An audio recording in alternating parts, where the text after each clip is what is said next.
ó Senhor.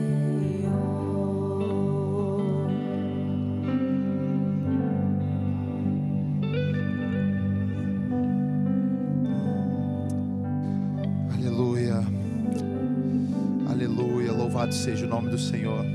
Obrigado, Pai, nós te exaltamos, Deus. Obrigado por tudo que o Senhor tem feito na nossa vida.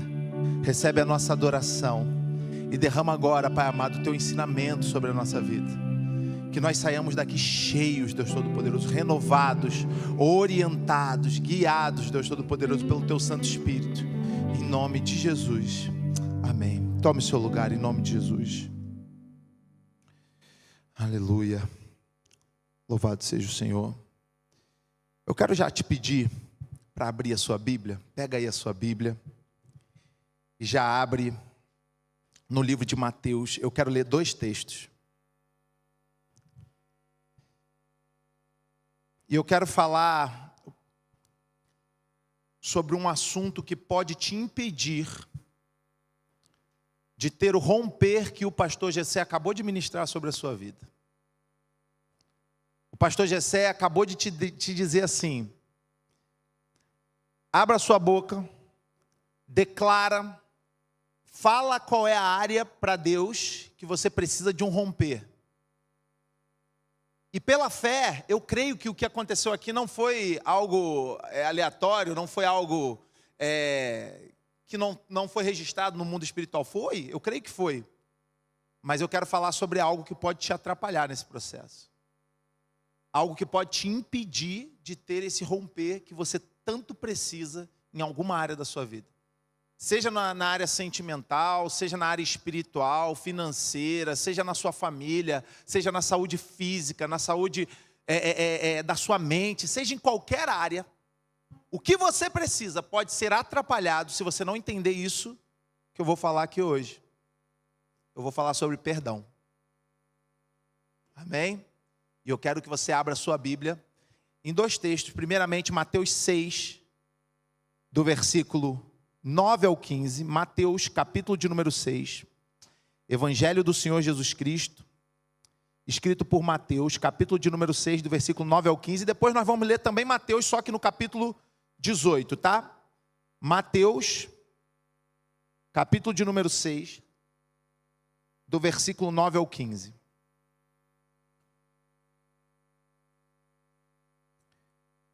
Diz assim a palavra do Senhor: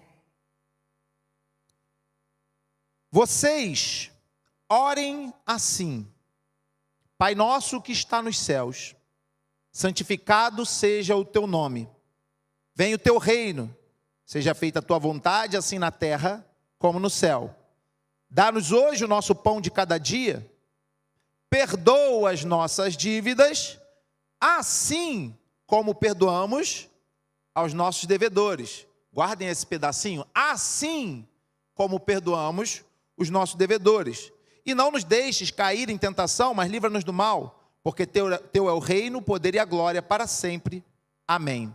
Jesus, depois de ensinar essa oração, ele ainda continua dizendo, e o foco dele é justamente o perdão. Ele diz no versículo 14: pois, se perdoarem as ofensas uns dos outros, o Pai Celestial também lhes perdoará. Mas, se não perdoarem uns aos outros, o Pai Celestial não lhes perdoará as ofensas. Isso é muito sério, gente. Existe alguém que não precisa de perdão?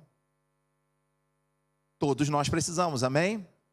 Só que nós não seremos perdoados se também não perdoarmos. Agora vai lá para Mateus 18. Mateus 18. E eu quero ler a partir do versículo 21. Mateus capítulo de número 18. A partir do versículo 21 diz assim: então Pedro aproximou-se de Jesus e perguntou: Senhor, quantas vezes deverei perdoar a meu irmão quando ele pecar contra mim? Até 7 vezes? Jesus respondeu: eu lhe digo, não até 7, mas até 70 vezes 7. Agora olha a história que Jesus contou. Por isso, o reino dos céus é como um rei que desejava acertar contas com seus servos. Quando começou o acerto, foi trazido à sua presença um que lhe devia 10 mil talentos. Algumas versões, queridos, falam uma grande quantia em dinheiro, tá? Mas as versões mais próximas do original falam 10 mil talentos. E eu vou explicar o que são 10 mil talentos. Eu só quero que você guarde isso. Um devia 10 mil talentos, ok? Agora vamos continuar aqui. Como não tinha, versículo 25, como não tinha condições de pagar, o Senhor ordenou que ele, sua mulher, seus filhos e tudo que ele possuía fossem vendidos para pagar a dívida. O servo prostrou-se diante dele e lhe implorou: tem paciência comigo, eu te pagarei tudo. O senhor daquele servo teve compaixão dele e cancelou a dívida e o deixou ir. Que maravilha! Mas quando aquele servo primeiro saiu, encontrou um dos seus conservos. Então, preste atenção aqui num detalhe. O rei perdoou um servo. Agora o servo encontrou um conservo. Conservo é de igual para igual, tá? O rei está acima, o servo está abaixo. Mas servo e o seu conservo são duas pessoas, são pares, são pessoas iguais, ok?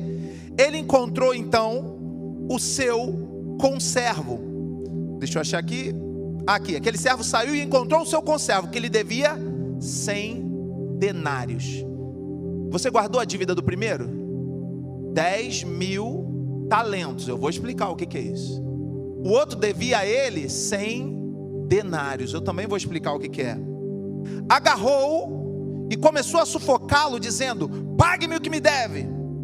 Então o seu conservo caiu de joelhos e implorou: tenha paciência comigo e eu lhe pagarei. Mas ele não quis. Antes saiu e mandou lançá-lo na prisão, até que pagasse a dívida.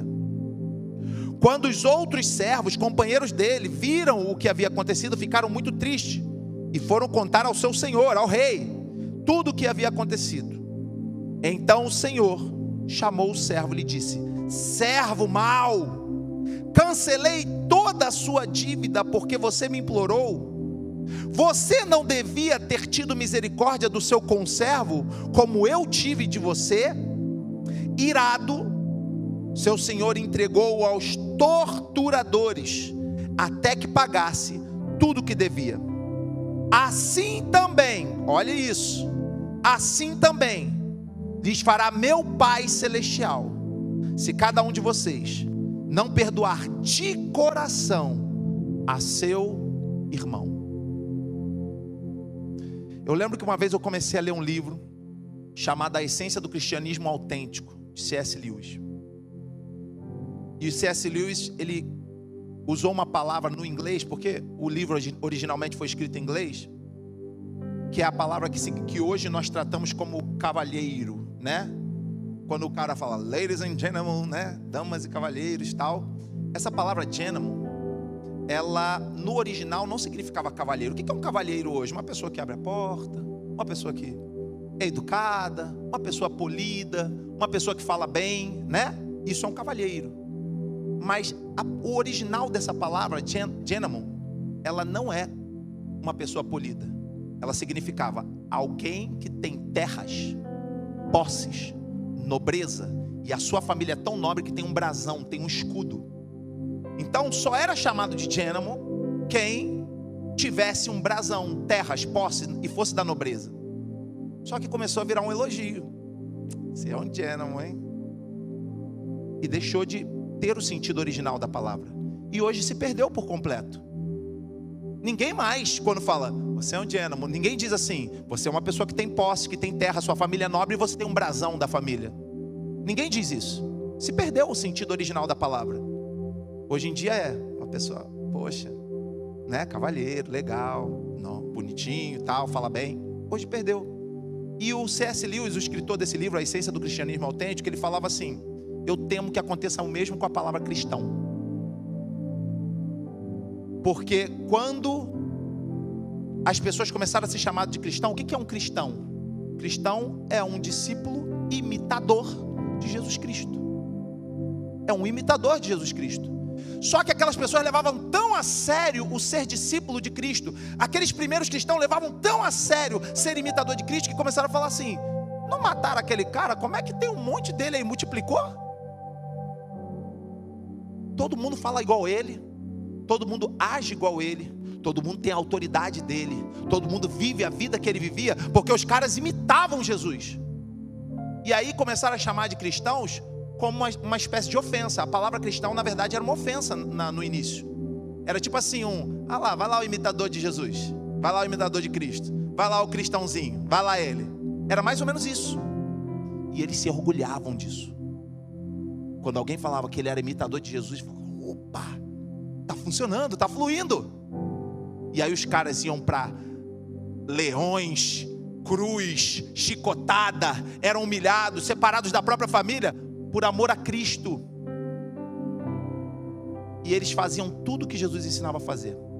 Só que a maior lição que Jesus deixou não foi curar enfermos. A maior lição que Jesus deixou não foi pregar bem a palavra, porque Jesus pregava muito bem. A maior lição que Jesus ensinou não foi se portar da forma correta das várias situações da vida, não. A maior lição que Jesus deixou foi que através do amor ele foi capaz de perdoar. E todo mundo, quando a gente começa o assunto de perdão, todo mundo pensa logo assim: mas ninguém sabe o que eu passei. E eu quero começar já entrando de sola nesse argumento, porque uma vez eu ouvi um testemunho de uma mulher. Isso não foi parábola, não estou contando uma historinha não, foi um testemunho de uma mulher que disse que um dia, chorando, amargurada, com seus problemas, com suas dores, com suas crises, ela declarou na oração: nem Jesus sofreu o tanto que eu estou sofrendo. Ela declarou isso na oração. E quando ela declarou isso, ela caiu num profundo sono, de joelho mesmo, do jeito que ela estava, na beirada da cama. Ela, aquele sono de babá, sabe? Ela caiu em sono. E ela teve um sonho muito realista. E nesse sonho, onde vocês acham que ela foi parar?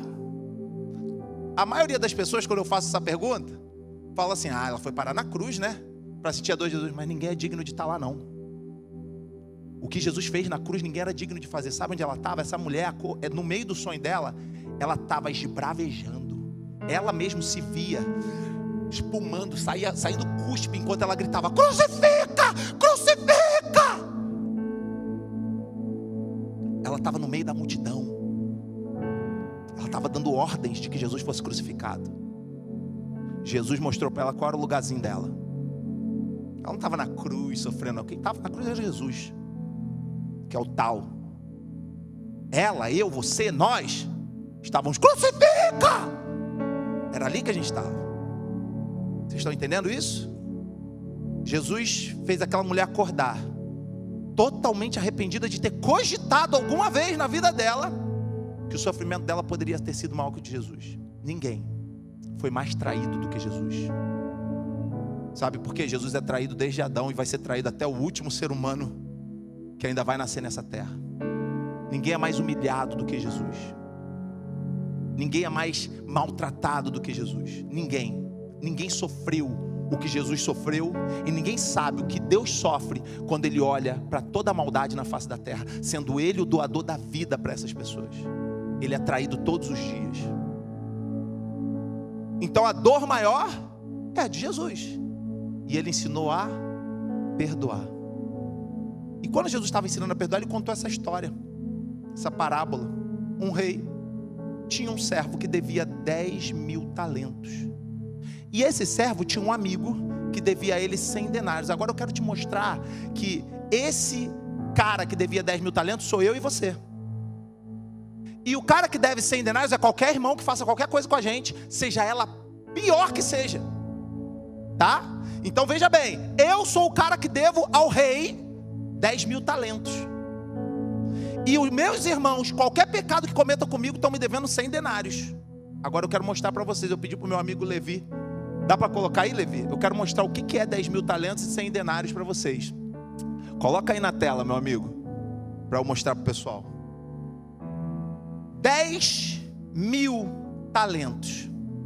Um talento O primeiro homem devia 10 mil talentos. Um talento equivale a 6 mil denários. Um talento.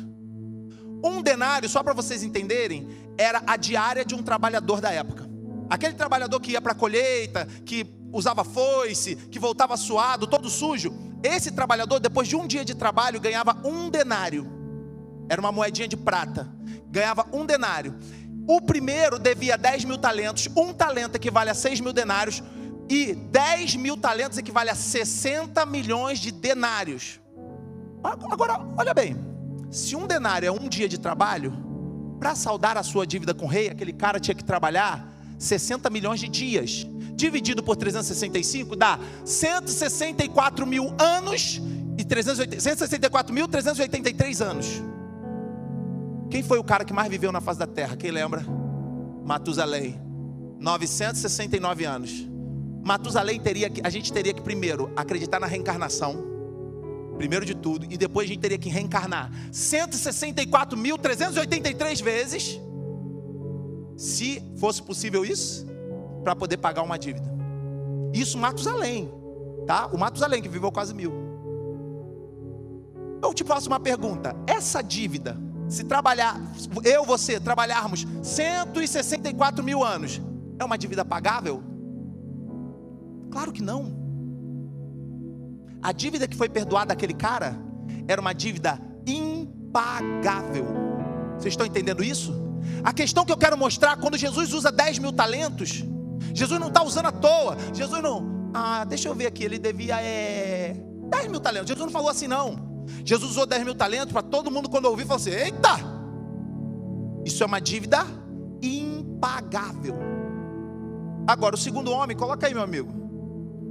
O segundo homem devia 100 denários. Como eu disse, um denário é um dia de um trabalhador. Então 100 são 100 dias. 100 dividido por 30, que é o nosso mês, vamos botar assim, dá 3,5 mais ou menos. 3 meses e meio de trabalho, mais ou menos. Alguém concorda comigo que 3 meses e meio de trabalho dá para pagar? Dá. Então o cara que foi perdoado de uma dívida impagável não queria perdoar o seu irmão de uma dívida pagável. E se você falar assim: mas o que fizeram comigo é impagável, lembra da mulher que acordou gritando: crucifica. Porque quem está dizendo para você perdoar é Jesus, e não eu. Só que o mais grave dessa história é que quando Jesus morreu na cruz do Calvário, Ele trouxe algo para nós que sem o perdão não seria possível. Porque a Bíblia diz que por um homem, Adão, todos nós estamos conectados a Adão. Todos nós estamos conectados uns aos outros. Todos nós. E por um homem, que era o nosso patriarca, o pai de todos, que tinha autoridade sobre todos, por um homem, todos então foram escravizados no pecado. Todos se tornaram escravos do pecado. Todos. E eram escravos do pecado, sem chance de redenção, com direito a um lago de fogo eterno no final. Era isso para todos, sem exceção. Porque é impossível que qualquer um se liberte ou pague a sua dívida de 164 mil anos. Alguém consegue pagar isso? É impagável. Estavam todos condenados. Quando Jesus falou assim: eu amo, eu perdoo. Eu amo, eu pago a dívida. Eu amo, eu libero. Quando Jesus falou isso, Ele nos libertou de uma condenação que nós nem fazemos ideia. Porque assim como o céu, a Bíblia tem uma descrição do céu. Como é que é o céu? É complicado, nem João conseguiu descrever direito.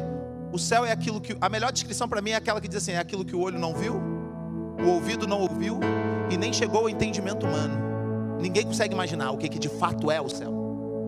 Assim também, ninguém consegue imaginar o que é quando Jesus diz que o fogo não vai se apagar, o bicho não vai parar de comer, haverá trevas, choro, ranger de dentes. A gente também não consegue imaginar o que é isso. Então, da mesma maneira, Cristo nos libertou, nos livrou ao perdoar de algo muito, muito terrível. Porque o perdão libera. Quando você perdoa alguém, você libera também aquela pessoa. Você libera ela, você se libera.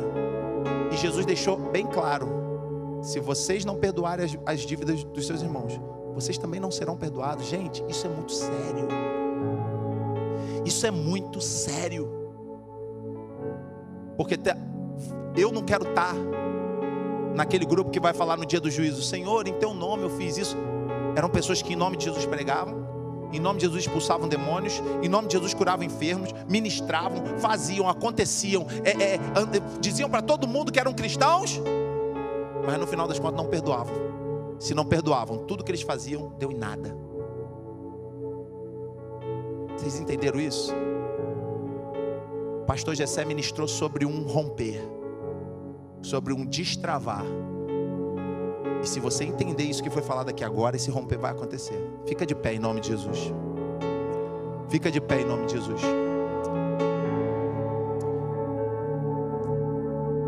Essa é uma quarta de oração e eu quero fazer uma oração pela sua vida por conta dessa questão. E antes de fazer uma oração, eu quero citar aqui um exemplo. Uma vez eu vi uma armadilha feita por caçadores que queriam caçar macacos. E eles se alimentavam ou vendiam pele ou simplesmente vendiam como bichinhos exóticos de estimação. Mas de qualquer forma aquele macaco estava frito. De qualquer maneira ele estava arrasado quando pegavam ele. Porque ou ele ia ser comido, ou ele ia ser vendido, ou ele ia ser escravizado. Alguma coisa ia acontecer com aquele macaco de ruim, que não era o que Deus criou ele para viver. Porque Deus não criou o macaco para estar em lugar nenhum, a não ser na natureza, vivendo o que Deus queria que ele vivesse. Mas aquele macaco tinha uma armadilha que pegava ele de jeito. O cara colocava um petisco, uma comida, uma banana, seja lá o que fosse, dentro de uma garrafa. Uma garrafa com um gargalo bem fininho, que era possível a mão do macaco entrar. Só a mão, certinha.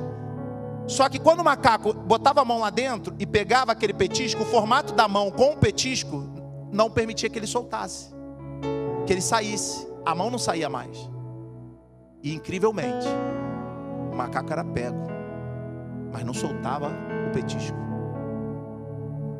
O macaco era pego, era depelado, era morto, era comido, era escravizado, era enjaulado, era qualquer coisa, mas não soltava o raio do petisco. E tem pessoas que foram feridas, às vezes até há muitos anos, outros recentes, seja lá como for, mas estão assim, ó, segurando essa ferida, segurando esse trauma. O braço está dentro de um gargalo fino, e ela está lá e não solta de jeito nenhum. E o reino das trevas vai devorar. O reino das trevas vai destruir. O reino das trevas vai escravizar. A vida não vai ter o romper que ela sonha. Então, a dica para você é bem simples, ó. É bem simples. É só fazer isso e tirar a sua mão. E volta para a vida que Deus te propôs para você. Volta para a vida que Deus propôs para você. Perdoar não tem a ver com ser extremamente santo, santarrão. Perdoar não tem a ver com entender, nem com ser capaz. Rodrigo, porque eu não sou capaz. Porque Jesus mesmo já disse que nós não somos. Sem mim vocês não podem fazer nada. Perdoar tem a ver com querer. Tem a ver com eu dizer, eu não entendo, meu coração está confuso, eu não sei se eu tenho forças, mas eu quero. Só solta, tira o braço desse gargalo e vai viver a vida que Deus criou para você viver. Você que precisa, hoje eu não vou te convidar aqui à frente.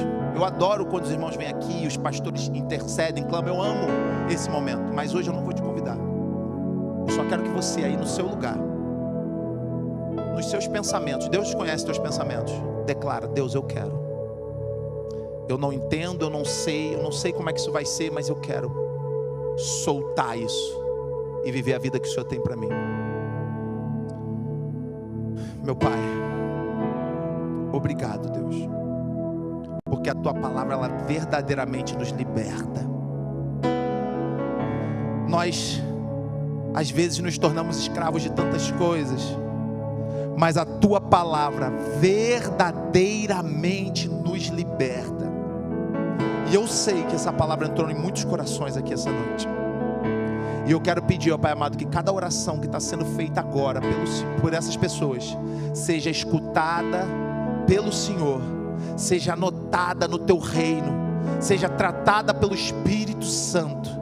E à medida em que eles estiverem perdoando aqui agora, vai perdoando as dívidas deles, assim como eles perdoaram aqui agora, perdoa eles também, ó Pai amado. E à medida em que eles forem perdoando, vai libertando, vai liberando, vai conduzindo o Espírito Santo, cada um deles, para a vida que o Senhor tem para eles.